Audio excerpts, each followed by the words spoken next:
everybody. Hi, guys. Good afternoon. Welcome to Trail Talk. I know we're a little bit late.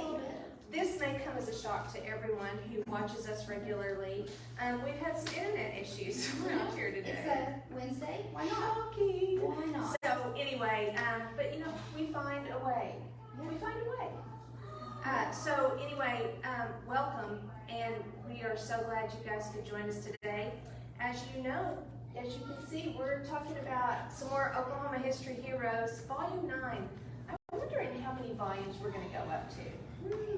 A bunch. It's gonna skyrocket. Yeah, it's going up. Anyway, we're going to talk about some authors, part 2 of our authors. Yes, our authors series.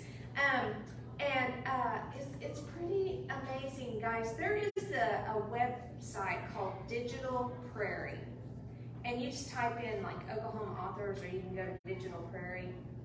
Maybe. Anyway,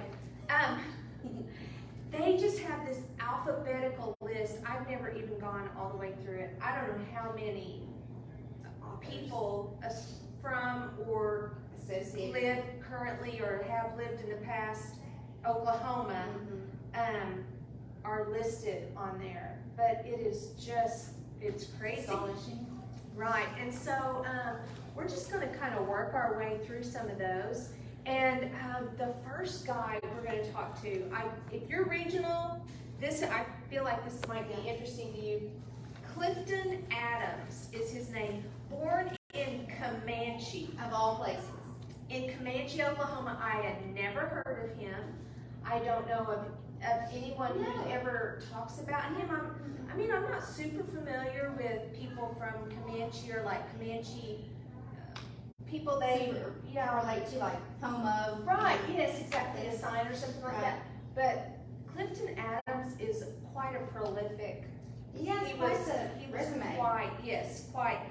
He was born in Comanche December 1st of 1919, served in World War II, and received five battle stars. So he was a booty kicking soldier there in World War II. A professional jazz drummer. Typical to me, the artists that we find out about, they are multi-talented. Not usually just in one area. Yeah.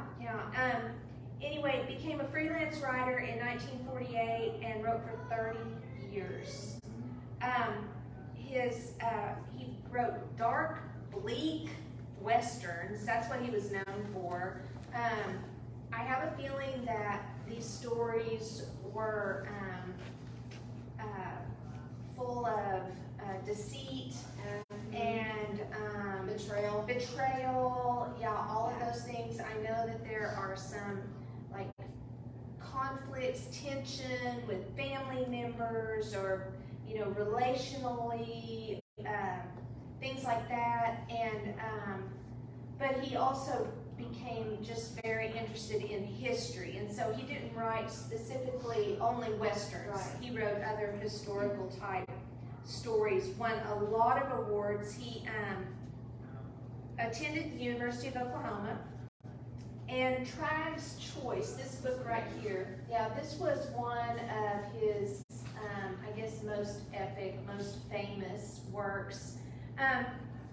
One person's opinion was that Hollywood, because they said his stories would have made great Hollywood movie fare, but for some reason, I don't know if it was his writing style or maybe just, I don't know, but they said that he and Hollywood didn't really mesh. Yeah, they did make some movies, but they were never like big star name. They didn't have like a C-list or something. Right, they didn't have the big movie star presence that probably would have made the movies, quite popular. He says, at one time, my output was divided almost equally between westerns and mystery fiction, but since 1960, I have settled definitely on the history of the Southwest as a backdrop for my novels. And he kind of thanked one of his professors from the University of Oklahoma. But He wrote nearly 50 books and over 125 short stories. quite the little, I mean, and for 30 years, that's a lot of writing. Can you imagine just churning out story after story? I know some of them. And on a typewriter at the time. I mean, True. That is true, yeah. That's a lot. Yeah, exactly. I mean, I don't know, I'm just so impressed when people are able to just produce that many great stories. But he didn't just write as Clifton Adams. He had pseudonyms. And I found this very interesting. He had 3 different pseudonyms, Clay Randall, Jonathan Gant, and Matt Kincaid. And I was able to find book cover. Okay, one thing that's kind of interesting, there are basically no photographs of him on the internet, on the interweb. There was one picture, but it was so grainy and distorted, and I didn't even have like another picture to compare it to know for sure that was him and not mislabeled. So I did not include any kind of a photograph of him. If any of you viewers knew him, and have a picture, I would love it if you would share it with us. I mean, especially because he was, from around here. But the other was this Jonathan Gant, and The Long Vendetta, turns out it was one of his biggest selling books. It was, also, this Clay Randall, he wrote a series with a protagonist named Amos Flagg. And someone, I think, asked the question, why so many names? Right. And they said perhaps it was to not oversaturate the market as Clifton Adams. Right. I mean, especially if he's writing 50 books over 30 years. Yeah, I mean, that's at least, that's several. Yeah, that's a bunch. And so, anyway, he was a wine junkie. Yeah, a wine junkie. I thought that was awesome. And he collected books regarding Oklahoma history. He was named Oklahoma Writer of the Year in 1965, and he said, "There's only one way to approach the kind of writing I do, and that's as a business. I'm not selling art, I'm selling entertainment." So he's like, don't take me too seriously. Right, so I'm thinking that he was just pragmatic. He was just, this is how it is, And honestly, if you're writing books that are kind of bleak and dark, you probably have that very matter-of-fact way You almost of have telling to, a you don't want to story. get too deep into it. Yeah, and get all the touchy-feely stuff. Emotionally attached. Yeah. And so, anyway, they refer to his books as fun reads. I've never thought of bleak and dark as fun, but if you like a short kind of Western novel story, I imagine that there are. And The Long Vendetta, I don't know what it's really about, but you can see that this is some other kind about of a man who served with the same capacity and stalked by someone who was connected to a tragic mistake in wartime. Oh yeah, he served as he was like a tank commander. But Adams was a tank commander, and so the guy, the protagonist in this Long Vendetta was also a tank commander. So anyway, a little bit more, not Western, but more, World War II time frame. So anyway, so Clifton Adams, Stevens County, outstanding author, and I hope you guys are as excited and think this is as cool as I do, because I'm very excited about this. This is a lot of his books are no longer in print. Oh, really? And so you kind of have to really dig. And there are some people who are trying to maybe get them back into print, but right now they're not available, at least not new. I bet you could go to a used bookstore and find some. But anyway, on the interweb. On the interweb, yeah. So Clifton Adams. Now the next author is Darlene Bailey Beard. Obviously, she is a children's book author, and she was born in Pennsylvania but moved to Oklahoma when she was 12, and she had an experience when she was 15 that inspired her to write the story Twister. Now, don't confuse this with the movie of the same name, because these are two different Twister stories. Right, yeah. Right. But I mean, a story about a tornado in Oklahoma. Yeah. Every child, every person who has grown up here could probably relate to this story on some level. But she is still very active doing things like speaking at visits in schools. Yeah. She does workshops with little kids all the way up to adults. She really has spent her career not just the writing and telling the stories, but reading the stories in person, or performing as one of the characters, or teaching, inspiring, assisting other people to be the creative kind of person that she is, helping them find that thing inside themselves. She graduated from Noble High School, shout out to Noble, and then got a bachelor's in professional writing from OU. And she says, I enjoy writing books based on true stories set in Oklahoma's rich history. It's fun to find a historical tidbit from our past and bring it to life with fictional characters. So even though the stories are based on something that really happened, she changes everything around. She changes the names to protect the innocent. I enjoy speaking and teaching writing workshops throughout Oklahoma and the United States. And so, she is still around. She still lives in the Oklahoma City area. And I bet she would come to her school. Your school, on her website, she has a list of every school that she has visited. And Duncan Public Schools is not on that list. If you put Duncan, Empire comes up as the only school in this area, down here that she's visited. So, and her prices are right. She even has scholarships, something like the Say Cheese scholarship or something, where you get a really reduced price for her to come, even though I did not feel like her prices were, I don't have anything to compare them to, but it seemed like a very reasonable price. Yeah, something a PTO could probably easily afford.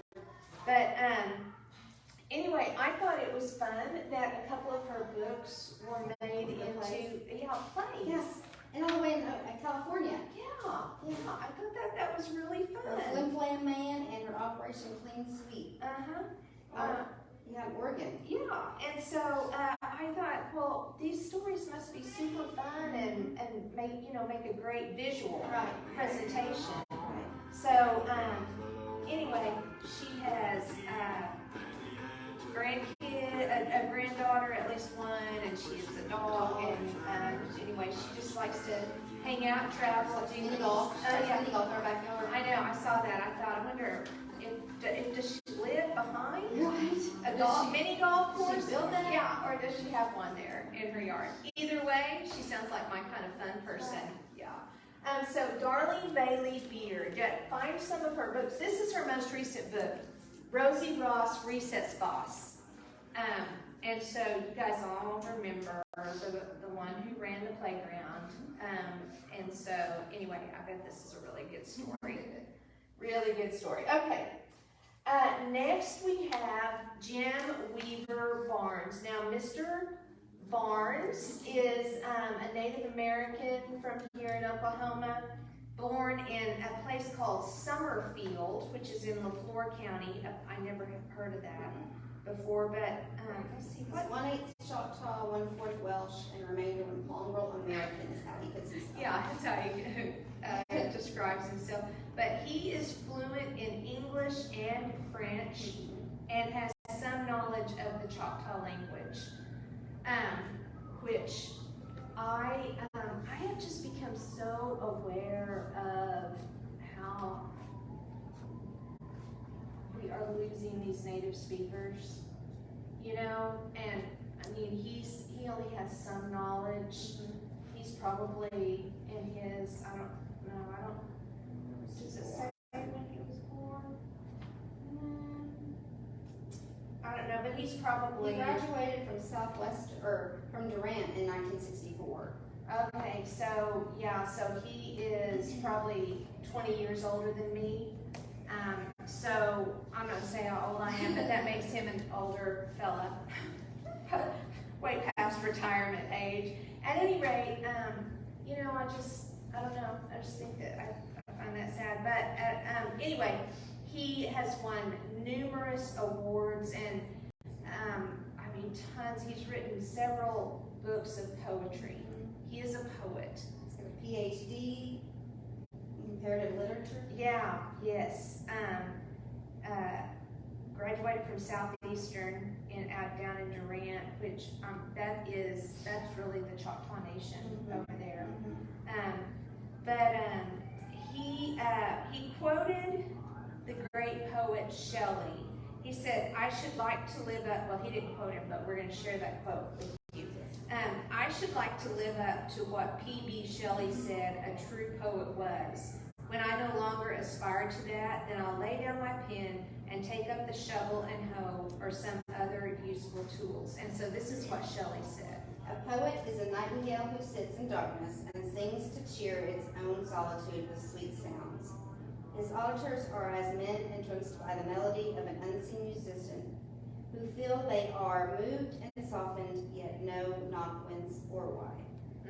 Yeah, so it sounds like someone who writes and changes people right. through what they write. And so anyway, as far as I know, he has not laid down his pen yet. But anyway, his accolades kind of go on and on.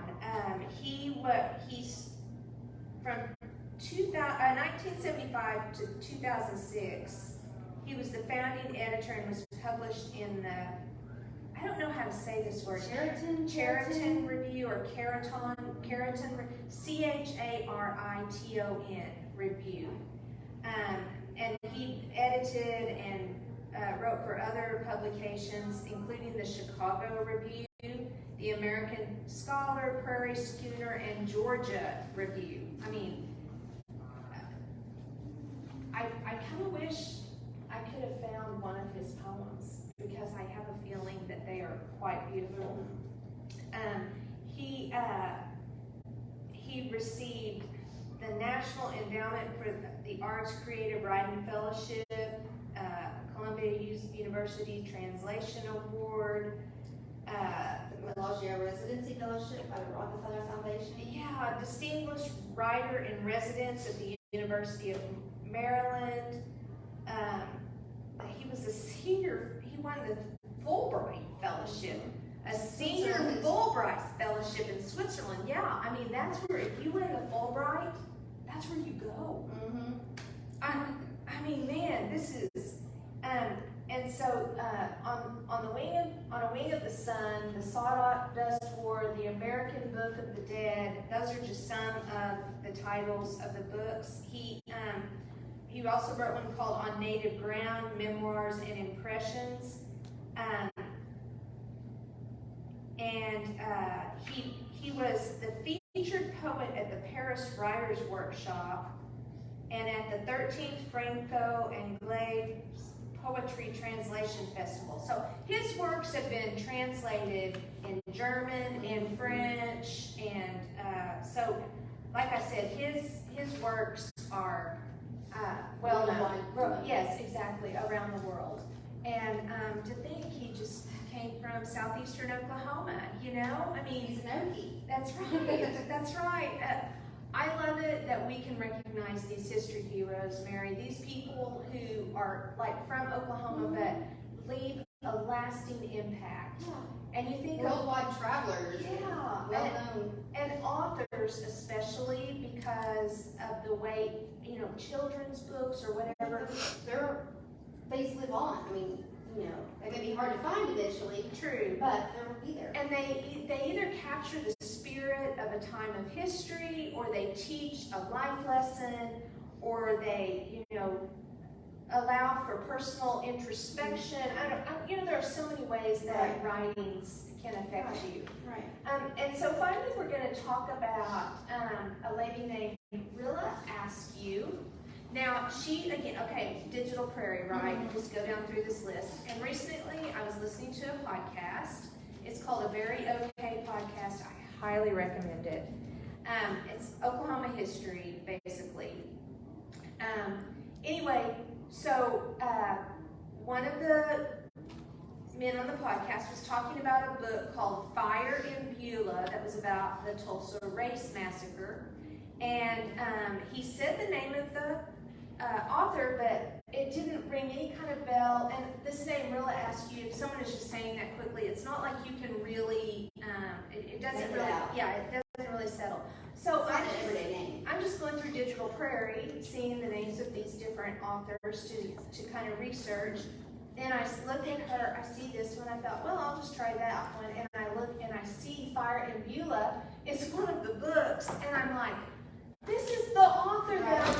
And so she has a website, and on it there's a blog, there's like kind of a, I don't know if it's like, there are all kinds of things that she has posted on there, all kinds of information about books, the books that she's written, information about her family, about Oklahoma history, about so many things. I would just really recommend, I held back, okay? You know how she didn't rabbit hole it. I did not rabbit hole this time. I held back. I'm going to her website, and I'm going to go down a deep hole, but I did not do that yet. But just a little bit about her. She was born here in Oklahoma.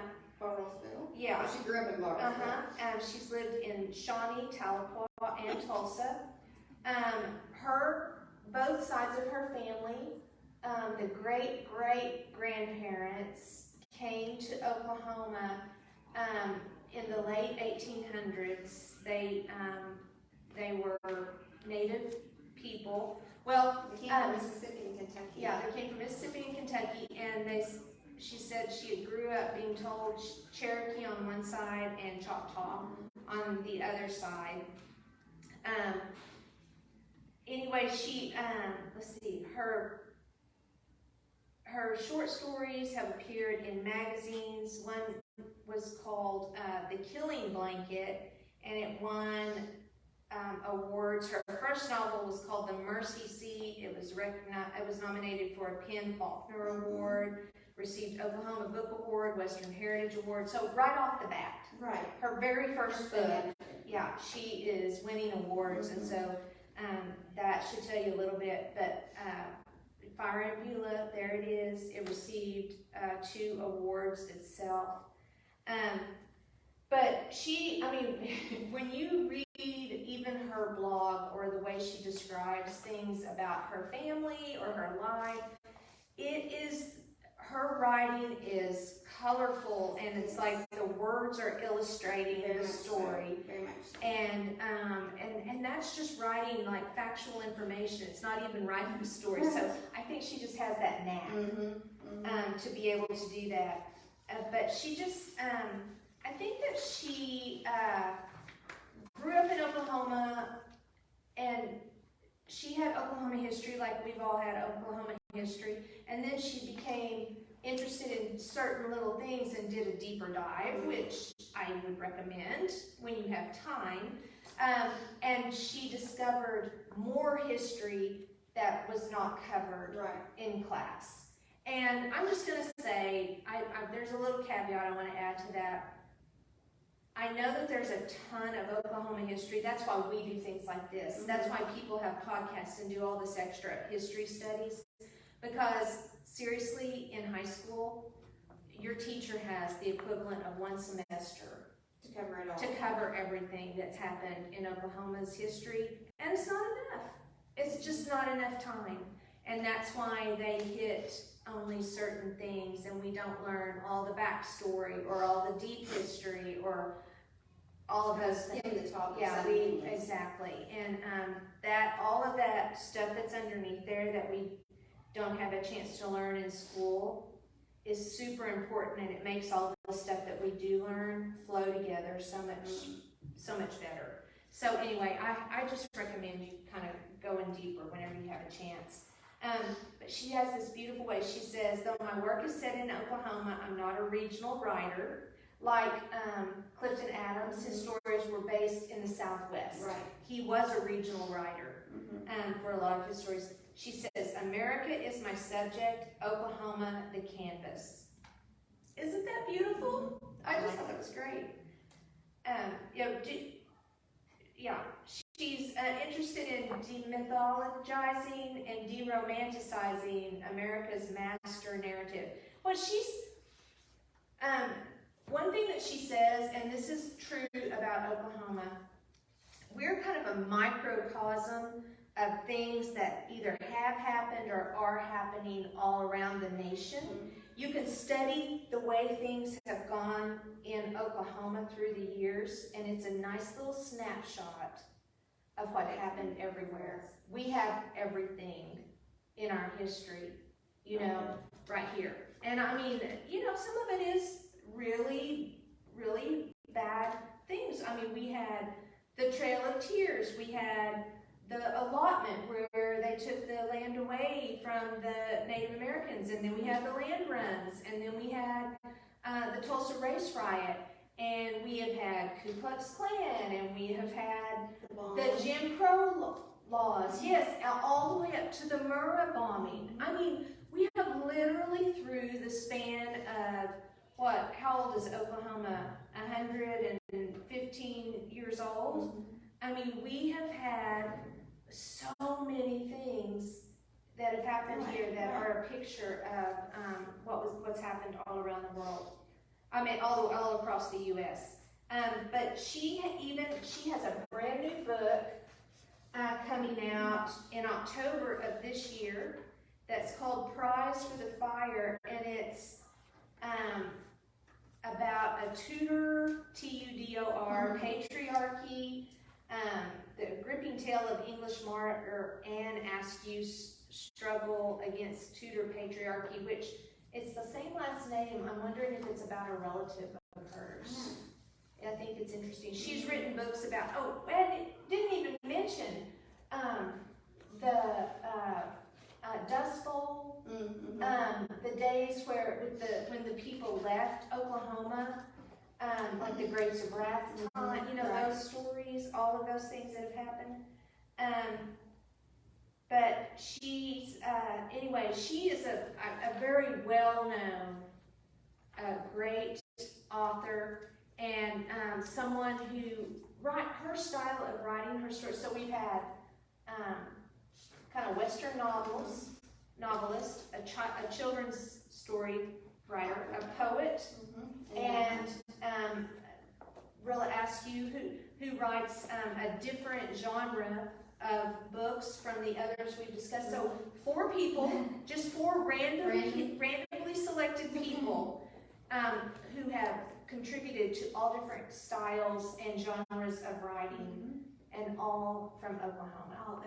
It's still another evidence of the microcosm that we are. We have people with all kinds of talents and abilities who rise up from our great state. So, anyway, thank you for joining us today. Thanks for waiting for us and all of that. We sure hope you enjoyed today's episode. Tomorrow, I'm going to get to talk to Emery Schultz, who is he's a high school student who actually works here at the Heritage Center, but he's had a very exciting summer, and we're going to talk to him about some of the things he's seen and done this summer, and how it all goes back to his participation in FFA, Future Farmers of America. And so we're going to kind of talk about that organization a little bit too, and so it should be really fun and interesting, and I hope you guys can join us tomorrow as well. That's right. 3 o'clock. Yeah, we will be here, and